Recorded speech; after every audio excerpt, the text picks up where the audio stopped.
Nick Bostrom's simulation argument. Yes. And he lays out this trilemma, Right. suggesting that there are three possible scenarios when you think about, advanced civilizations Right. and their potential for creating simulations. Yeah. So let's kind of break those down. Sure. What's that first possibility? So the first possibility that Bostrom puts forward is that civilizations, they tend to self-destruct Oh. before they reach the technological sophistication needed to create truly convincing simulations. Okay. And this can be due to a number of factors. Yeah. One that's often brought up is artificial intelligence. The idea that AI surpasses human control Right. and leads to some catastrophic consequences. Yeah.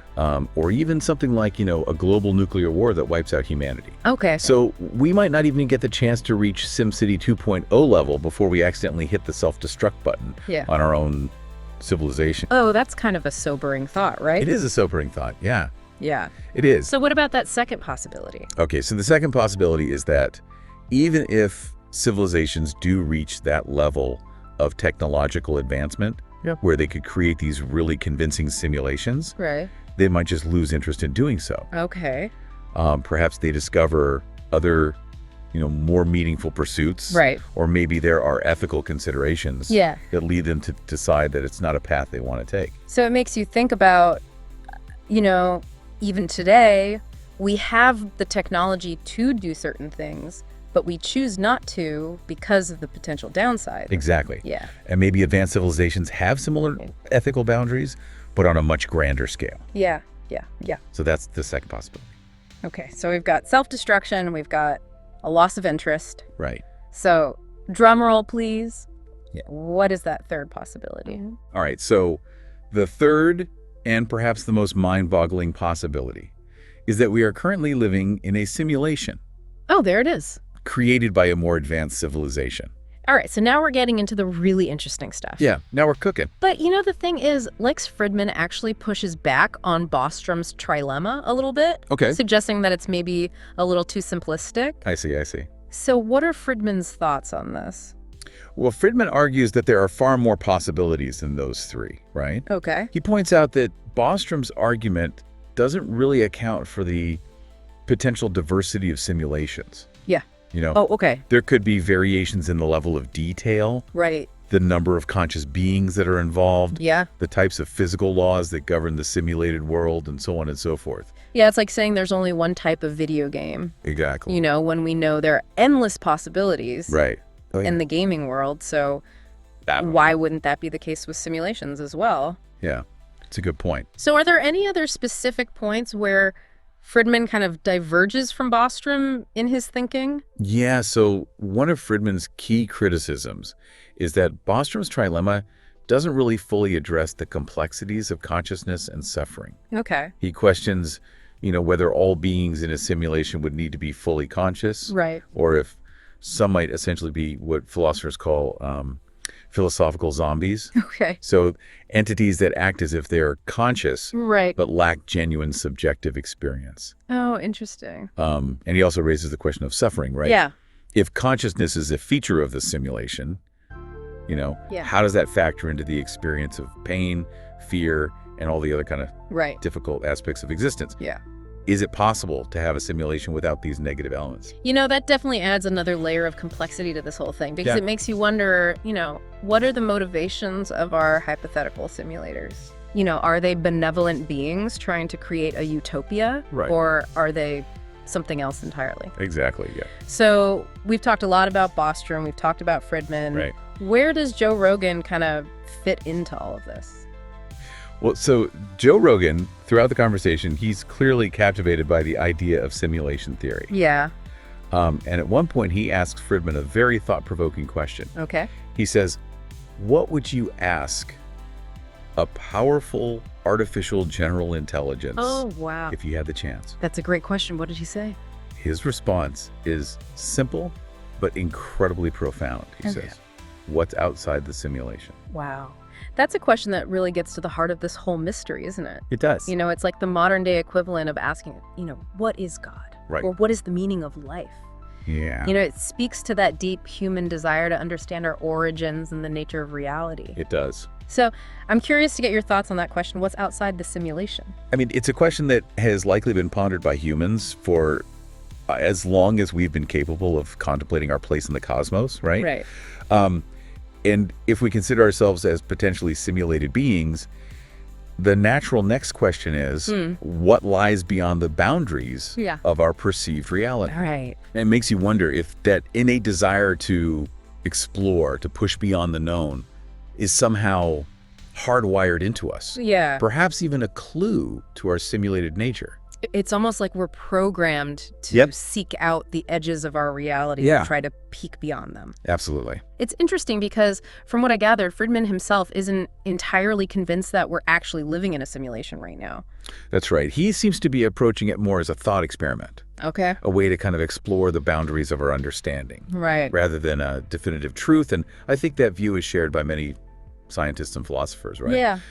The simulation hypothesis is captivating, Yeah. but there's not really a way to definitively prove or disprove it with our current scientific methods, Yeah. at least as far as we know. Yeah. So I guess for now it remains in the realm of speculation and For now, yeah. philosophical debate. Yeah. But here's the thing that I find really compelling is that Friedman keeps coming back to this idea, and that is even if we aren't living in a simulation, Right. the very act of considering how we could create one forces us to confront some really Absolutely. mind-blowing concepts. Yeah, it makes us think about the fundamental building blocks of consciousness, Yeah. the relationship between simplicity and complexity, Right. and ultimately the very nature of reality itself. Yeah. I mean, it really is kind of a trip to think about. It is. It is. So exploring this idea of creating a simulation Yeah, could actually lead to some profound insights about our own universe. I think so. So where do we even go from here? Like, how do we even begin to wrap our heads around these concepts? Well, that's where the concept of cellular automata comes in. Okay. It might sound intimidating, but it's actually a pretty fascinating idea. Okay. So imagine a grid of cells, each one following a very simple set of rules. Yeah. And these rules dictate how the cells interact with their neighbors, Okay. determining whether they live or die in the next iteration. So So it's kind of like a super simplified version of a video game, right? exactly. Okay. And what's amazing is that even with these very rudimentary rules, you can get incredibly complex patterns and behaviors Right. emerging from the system. Yeah. And, I've seen videos of Conway's Game of Life, which is one of the most famous examples of cellular automata.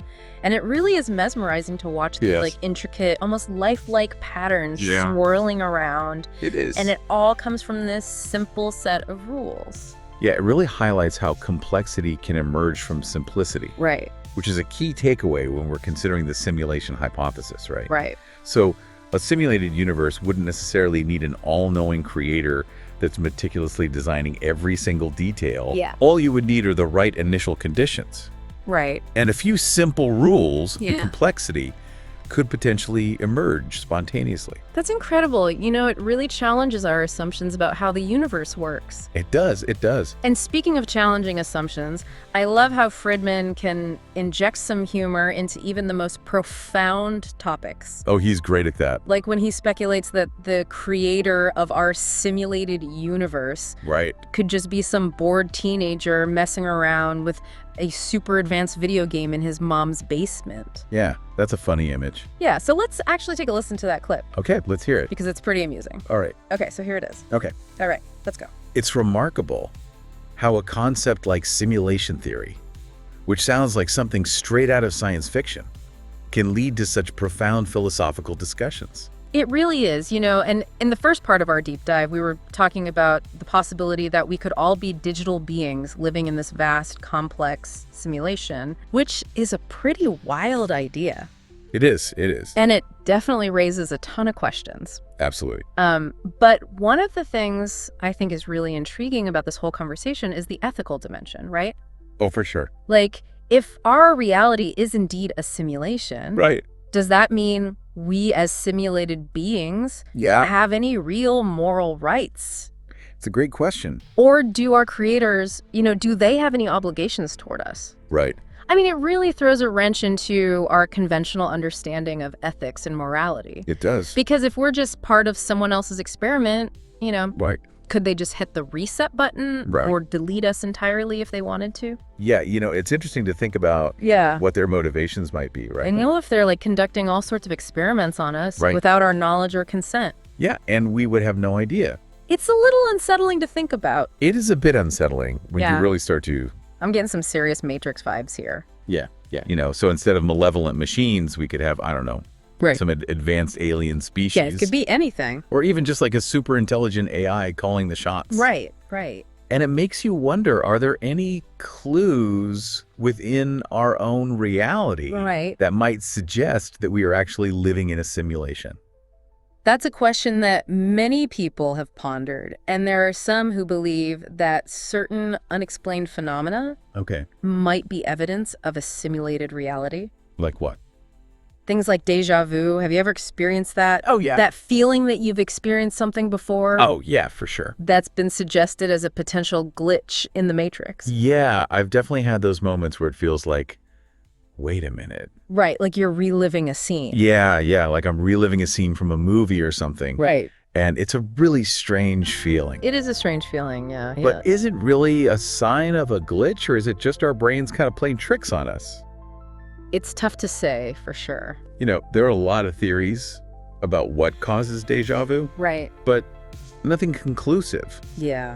It could be a neurological quirk, a memory error, Right. or even, as some people believe, a sign that our reality is not quite what it seems. Okay, so beyond deja vu, are there any other kind of unexplained phenomena that people have pointed to? Yeah, other unexplained phenomena like UFO sightings, Right. near-death experiences, Yeah. and even the strangeness of quantum mechanics been pointed to as potential evidence. So basically anything that seems to defy our current understanding of the universe could be a potential clue. Yeah, I mean, it's a pretty wide net to cast. Yeah, it seems like it would be incredibly difficult to prove definitively that any of these things are actual signs of a simulation. You're absolutely right. Yeah. Even if we find these anomalies, there will always be alternative explanations. Right. It could be errors in our perception, limitations in our scientific knowledge, Yeah. or simply things that we haven't discovered yet. But even if we can't definitively prove that we're living in a simulation, Right. isn't the very act of considering this possibility Yeah. a powerful way to expand our thinking Yeah. and challenge our assumptions about the nature of reality? I think you're right. It forces us to confront the limits of our knowledge Yeah. and entertain the possibility that the universe might be far stranger and more wondrous than we can even imagine. Absolutely. Who knows, maybe by thinking about how we could create a simulation, we might actually stumble upon some deeper truths Right. about our own universe, I think that's a great point. even if it turns out not to be a simulated one. I agree, yeah. So for now, let's kind of bring it back to the conversation between Friedman and Rogan, Yeah. because they touched on some really fascinating points about, the potential nature of a simulated universe. They did it. And I'm curious to kind of hear what they had to say about them. Well, one of the things they discussed was the idea that a simulated universe wouldn't necessarily have to be a perfect replica of our own. It could have different physical laws, Right. different forms of life, Yeah. and even different dimensions. I mean, that opens up some pretty mind-blowing possibilities. It does, doesn't it? It's like the multiverse theory on steroids. Right. Instead of parallel universes with slight variations, Yeah. we could have like an infinite number of completely unique simulated realities, It's amazing to think about. each with its own set of rules and possibilities. Yeah. Just an adding. I mean, imagine a simulation where gravity works in reverse Right. or time flows backward. Or where consciousness Yeah. is a fundamental property of matter itself. Yeah. It really makes you question everything we think we know about reality. It's enough to make your head spin. It is. It is. And it makes you wonder, if there are all these countless simulated universes out there, Right. what kind of beings are creating them? Yeah. What are their motivations? Are they scientists conducting grand experiments? Right. Are they artists exploring the boundaries of creativity? Or maybe, just maybe, Yeah. there are just bored teenagers Right. looking for a way to pass the time, like Maybe. Friedman was joking about earlier. It's a fun thought. It is a fun thought. We can only speculate, of course. Right. But one of the most intriguing possibilities is that they're simulated beings themselves. Wow. living in a simulation created by another even Yeah. more advanced civilization. So it's turtles all the way down, right? Hurdles all the way down, exactly. Yeah, and I think that's the beauty of simulation theory, It is. is that it takes us to the very edge of our understanding, Right. and then it pushes us even further, It does. inviting us to contemplate all these truly infinite possibilities. It's humbling in a way Yeah. to realize how little we actually know Right. about the true nature of reality. Yeah, and it's like staring into the vastness of space Yes. and realizing that we were just a tiny speck in this unimaginably vast and complex cosmos. it is. And it makes you wonder, what does it all mean? It does. It does. Why are we here? The big questions, right? That's the point of it all. Those are the questions that have driven philosophers and scientists and theologians for centuries. Yeah, and I don't know if we'll ever have definitive answers to those questions. Maybe not, maybe not. But I think just exploring these ideas, Right. even if they lead to more questions than answers, I think so. can be a really enriching experience. I agree. You know? Absolutely. And that's what we're going to continue doing in the final part of our deep dive. That's right. We're going to be kind of delving into some of the philosophical and spiritual implications of simulation theory. Exactly. We'll be asking whether it offers us a message of hope Yeah, or despair. right. And we'll explore what it means for our understanding of ourselves Okay. and our place in the universe. I'm looking forward to that. It feels like we've only just scratched the surface here. We've only just begun. Welcome back to the final part of our deep dive into simulation theory. My brain is honestly still buzzing from all the mind-bending concepts we've explored so far. It's been a wild ride. It has been quite a journey. Yeah. You know, from exploring the possibility of being digital beings living in this vast and complex simulation to grappling with the ethical implications of such a scenario, we've covered a lot of ground. We have. We've talked about the potential for simulated universes with different physical laws, different forms of life, even different dimensions. But, now I'm curious about what all of this means for us on a deeper level. Like, does pondering simulation theory inevitably lead to this kind of existential dread? Or is there a glimmer of hope, maybe even a sense of purpose to be found in this idea? That's a question that I think a lot of people wrestle with when they first encounter simulation theory. You know, it's easy to feel insignificant, maybe even nihilistic, if we start to imagine ourselves as just lines of code in some grand cosmic experiment. Right, like if none of this is real in the traditional sense, why bother with anything? Why strive? Why create? Why even care? Well, and that's where things get really interesting.